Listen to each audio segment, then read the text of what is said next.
Hello, and thank you so much for tuning into another YouTube video. My name is Versi, and in this video, I'm basically going to be discussing my pregnancy update, giving you guys an update on my pregnancy, basically from weeks 22 where I left off. I left off at week 22, so I'm going to do weeks 23 to 34.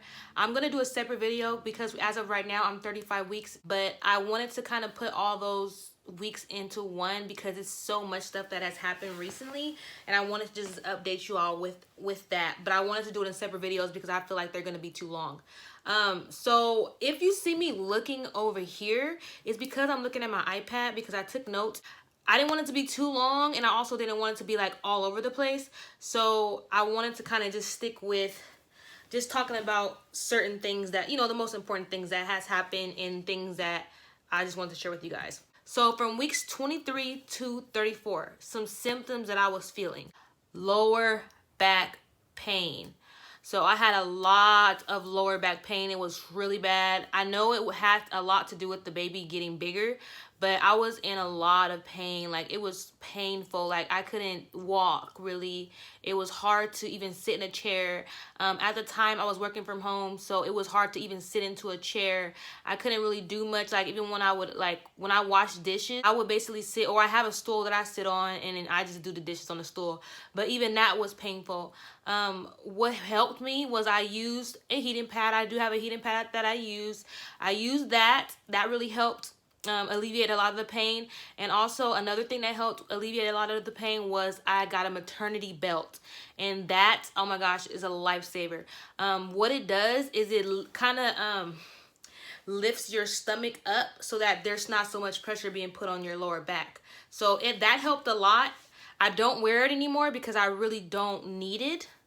Well, I would say I do need it now because of this week that I'm in right now, but I don't really wear it anymore because I haven't really been having a lot of lower back pain, but I'm still going to keep it up until I, you know, have the baby because the back pain could come back. I'm still not delivered yet. I have feet swelling for a little bit. That was when it was a little bit hotter. Right now it's cooler in the city that I'm in. It's starting to get cooler. So it was, when it was a lot hotter, my feet did start to swell for a little bit, and it was literally like in the, like, my second trimester early on. I don't know why my feet was swelling, but it probably was the heat. I worked from home, so I was in my son's room, and his room was really hot. For some reason, his room gets hotter than any room in this apartment. So that could be another reason why I had that.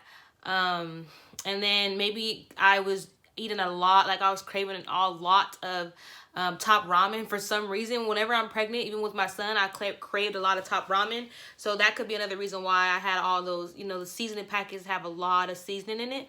So I think that contributed to me having my feet swell as well. But I stopped eating those, so I don't really eat those anymore. I don't crave them anymore. My weight, I did gain some weight, so total, I would have to do the math on it, but I started my pregnancy at about 115, and currently I'm at like 146. So let me do that math. Total, this whole pregnancy, I've gained about 30 pounds, 31 pounds. When I, like, my weight, it fluctuates. So I'll go to the doctor and it'll be like 146, and then I go back, it'll be 143, and then when I go back, it'll be 144, and then when I go back, it'll be back to 146. So my weight, like, it hasn't, I have, for some reason, I can't go over the 146 mark. That's perfectly fine with me. When I was pregnant with my son, I got up to 150, so it's around the same weight, but for some reason, my stomach, it looks a lot smaller.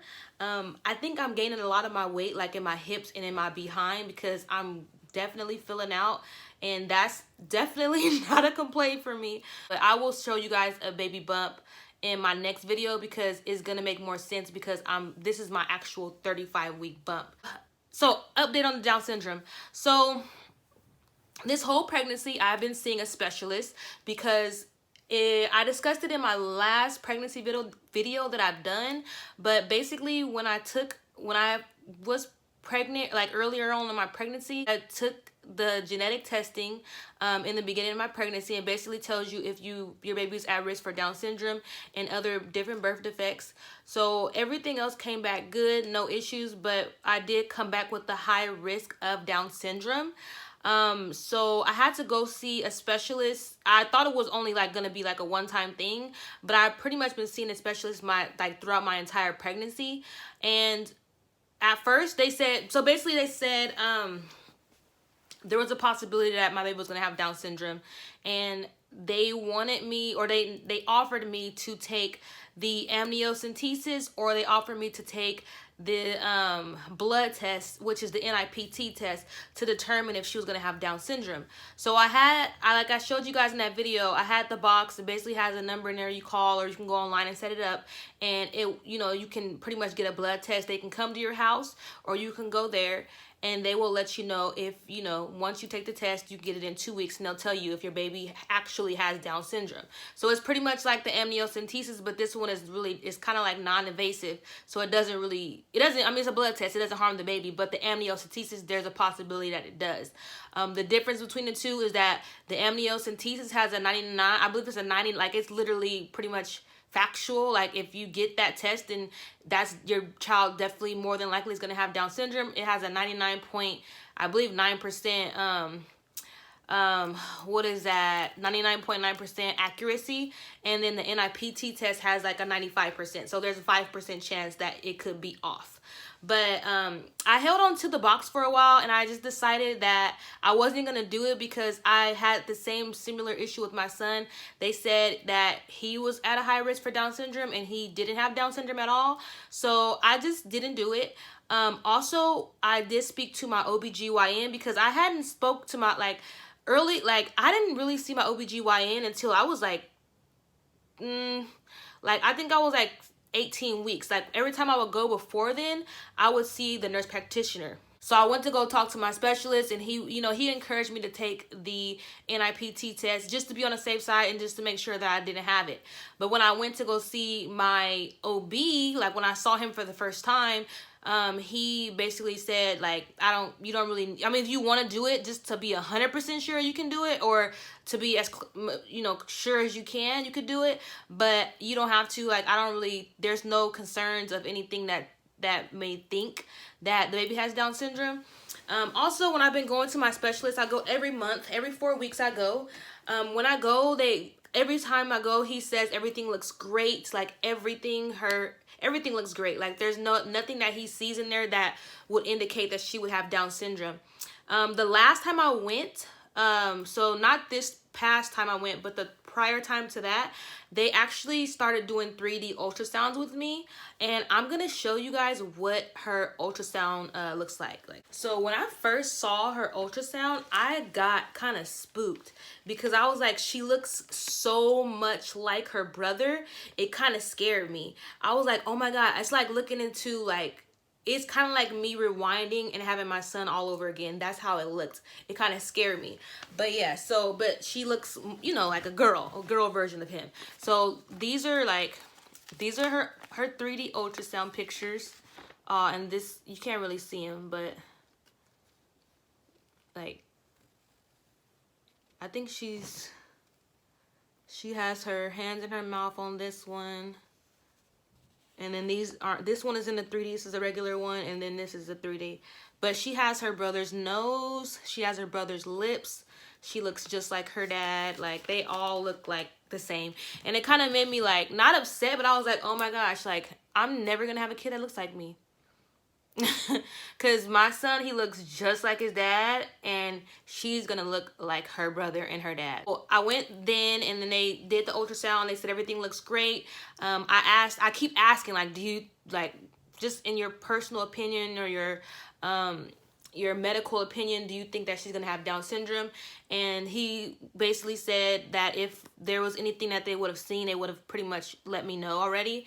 When they do the ultrasound, they do look at different things that kind of indicates that the baby may have Down syndrome. They said they can't say 1,000% sure, with the ultrasound, that the baby is gonna have Down syndrome or not, but they basically just look at certain things that a Down syndrome baby would have. And that's how they determine, if the baby has Down syndrome or not. Only real way to determine if the baby has Down syndrome or not is basically by doing a test, like an NIPT test or a amniocentesis test. Those are the only real ways to determine if your child is going to come out with Down syndrome. And then also, if you decide not to do those, then, you know, having birth will determine that as well, because you'll be able to see once the baby comes out. Now, I want to reiterate and say this because I don't want it to come off as if like, oh, she doesn't have Down syndrome, she's going to be perfect. No, I mean, even if she was to have Down syndrome, that will be God's will as far as I'm concerned. I will have to figure out how to take care of a child that has Down syndrome. There's nothing wrong with children that have Down syndrome. I believe that children that have Down syndrome are perfect, just as well as babies that don't have Down syndrome are perfect. I just don't want anybody to feel like I'm like, oh my gosh, I'm like, just because she doesn't have Down syndrome means that it's perfect and she's, you know, everything's like if your child comes out with Down syndrome, then anything's wrong. There's nothing wrong with that. I'm just letting you guys know my story and how, you know, they told me that there was a possibility that she was going to have Down syndrome. Don't want to offend anybody. I don't want to make anybody feel bad, but even if she had Down syndrome, she would still be loved and she would still be cared for. So next thing is I went and got my maternity photos done and they came out really nice.